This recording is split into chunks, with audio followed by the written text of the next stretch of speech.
I'm going to show you how to replace the 220 volt motor on a hydraulic boat lift pump. First thing you're going to do is disconnect the power from it. After you have that done, you're going to remove the 4 bolts on the back of the motor. They're 5/16 head bolt.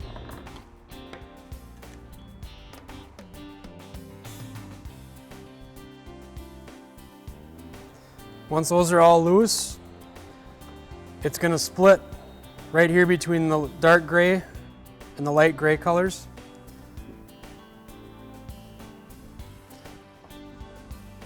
You can wiggle the pump assembly off. There's going to be a bearing in there that holds it on.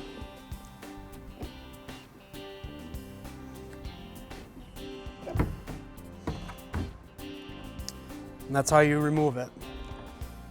Now when you replace it with a new one, you're going to have this whole assembly that you're going to put back together with it.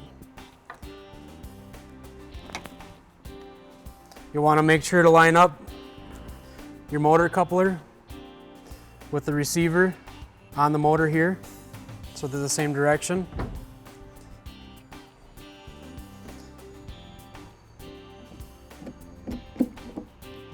Slide them back together and reinstall your bolts.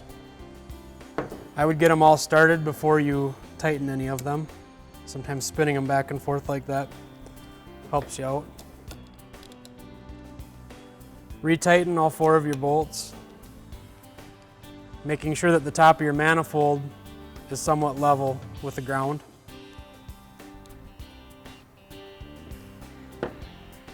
And now you can rewire it and hook it back up to your boat lift.